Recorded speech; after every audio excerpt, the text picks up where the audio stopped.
Ladies and gentlemen, I'm your host, TheJuan&Only, and today we're going to take a closer look at Apple's new and improved leather cases for the iPhone 12 line. First things first, the new leather cases are now $59 a pop. I'm pretty sure they used to be $49, but now you pay a premium for what appears to be a premium material, that being this natural European leather. So the question is, should you even bother checking these cases out when for $60 you could spend your money on something way more worthwhile? Well, let's take a closer look so you know all the facts before making a purchasing decision. Are you ready? Come on, let's go.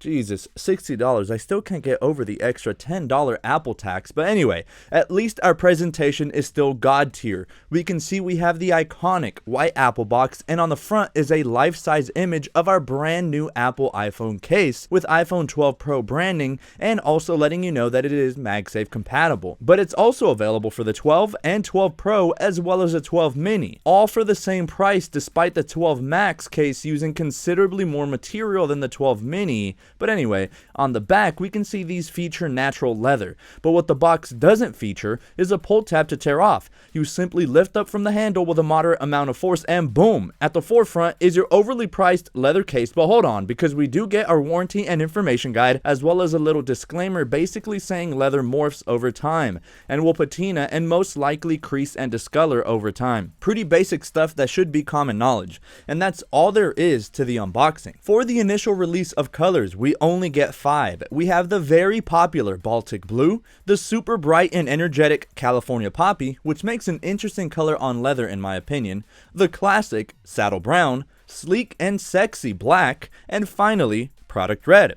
Apple typically adds new colors every season in conjunction with the new Apple Watch bands, so it'd be interesting to see what other color options Apple plans to release later on. So I happen to pick these up for the 12 Pro Max model, and these cases further make the 12 Pro Max look like a TI-89 rather than a smartphone. It just accentuates its massive form factor. It's huge, but that's just because I'm not used to the largest display ever on an iPhone just yet, but with time I'm sure I'll get adjusted to it. What I love about these cases is that they now cover the bottom section of the iPhone. In prior iterations, the bottom section was actually omitted, presumably to leave room for gesture controls, but now that we do feature it, I don't know why Apple didn't do it a long time ago. This bottom protection doesn't impede gestures whatsoever. I'm sure the vast majority of people can agree that now having the bottom section protected is a good thing. Kinda sorta justifies the small price increase, but not really. It's a welcome addition and should have been here from the beginning. We will feature oval shaped cutouts large enough to comfortably insert a lightning cable,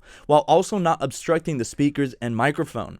On the right, we'll have a color-matched metallic colored button, giving the iPhone the perfect amount of clickiness so that waking and sleeping your device is just as easy and accessible as if you had no case on at all.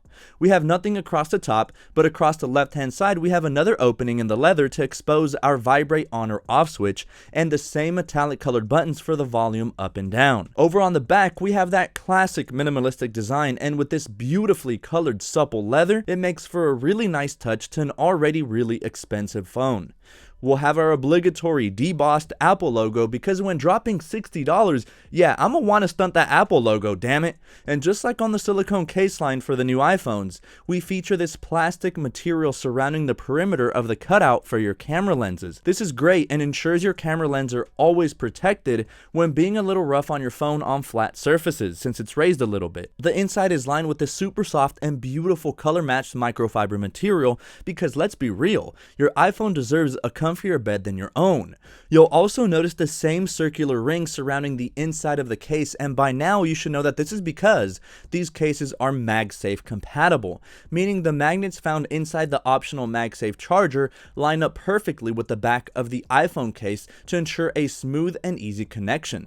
The MagSafe charger is usually pretty good at charging through even other third-party cases, so long as the bulk isn't too excessive. But the perfect alignment and easy attachment makes this case more useful if you you happen to have that additional accessory. Really, of all the cases Apple offers, these are my favorite because of the patina process. Here we can compare the previous Meyer Lemon to a brand new yellow leather case. Both leather, but now granted, I do switch out my cases daily, but some people would say that bright leather colored patinas look grimy and dirty. I see where they're coming from. It's an odd patina, but here is a more classic patina on saddle brown, which is much more prominent. A very distinct brown leather color, but over time, due to moisture, the oils in your hands, and direct sunlight, it causes the leather to morph and age. I think this is precisely the reason I love the leather cases so much, because each one carries its own story and not a single patina is ever the same.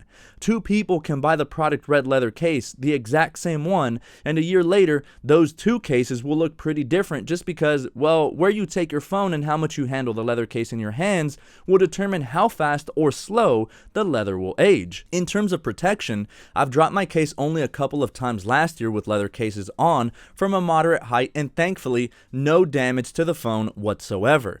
But as we all know, the physics of drops literally makes no sense. I've had friends drop their phone from a 2-foot drop and boom, screen obliterated, straight brutality, ruined, you get the point. And others have dropped it off ladders onto straight pavement without a single scratch, so I don't know. But for moderate drops, you are now thankfully protected on 5 out of 6 sides, the left and right, top, and now the bottom and the back, leaving just your screen exposed. But I mean, it kind of has to be exposed in order to use your phone, I suppose. The good thing is, Apple thought ahead, and so there's this raised lip surrounding the front display. In the event of a full-on first face drop, the lip should help at least to absorb some of the impact, and thanks to the new ceramic shield, you just pray your screen is still fully intact if that scenario were to ever to occur to you. So long as you don't drop your phone at a weird angle, you should be good, and this case should provide ample protection for the occasional short to medium drop. In the end though, should you buy one? Listen, the thing is, $60 is a good sum of money regardless of how well off you are.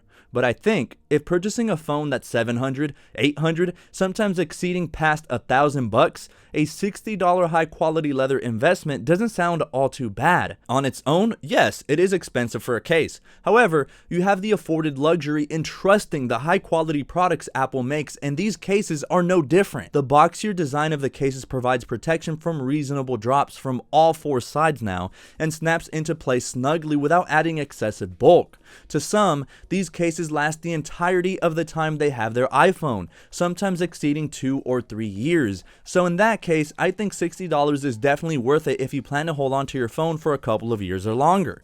Am I happy about the $10 price increase? Hell no. But Apple's cases have stood the test of time from my own personal experience, so I can confidently testify. This is a high quality accessory that provides a pop of color, a fun patina aging process, but most importantly, protection for your iPhone. Let me know what you guys think though. I've always been a fan of Apple's first-party cases. Of course, there are imitations and other third-party cases, but most of the times, you trade off affordability for durability and quality. But drop your thoughts down below, and I cannot wait to catch you all in my next video.